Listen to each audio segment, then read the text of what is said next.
lekkere Belgische bloempjes.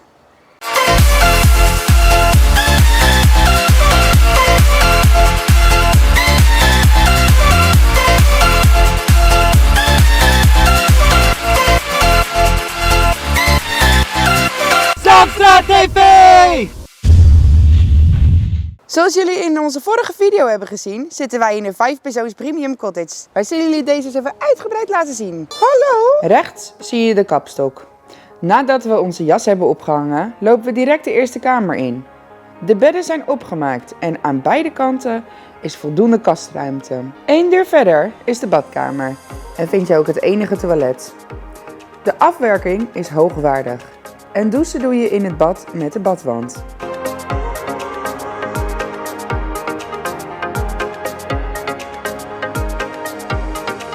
Vanuit de slaapkamer loop je door de keuken heen. Deze heeft een frisse groene kleur en is voorzien van alle gemakken. Een vaatwasser, magnetron, koelkast, broodrooster, citruspers en de Dolce Gusto. Het fornuis werkt nog op aardgas. Iets wat gaat veranderen in de aankomende vernieuwingen. We gaan verder naar de gezellige eethoek. Met 5 stoelen en een robuuste tafel. Er is ruim voldoende gelegenheid om uitgebreid met 5 personen gezellig te tafelen. Achter de eethoek bevindt zich de laatste slaapkamer.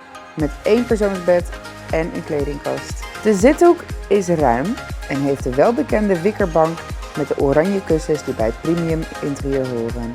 Verder hangt er een televisie, is er een radio-cd-speler en in de hoek vind je een open haard. Vergeet je niet een duimpje achter te laten en abonneer als je onze video van volgende week van de Aquamundo wil zien. Als laatst zetten we de schuifbij open en lopen we het terras op.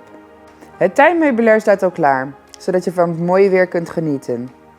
Al moeten we voor dat laatste nog even wachten. Dat was het dan alweer, dames en heren. Bedankt voor het kijken, tot ziens en tot de volgende video. Deze video werd mede mogelijk gemaakt door Centerparks Informatie, de Centerparks fansite van nu. Hey, jij daar. Ja, jij. Ben je nog steeds niet geabonneerd op Zandstraat TV? Druk snel op de knop hieronder mij en ik zal het voor deze keer door de vingers zien.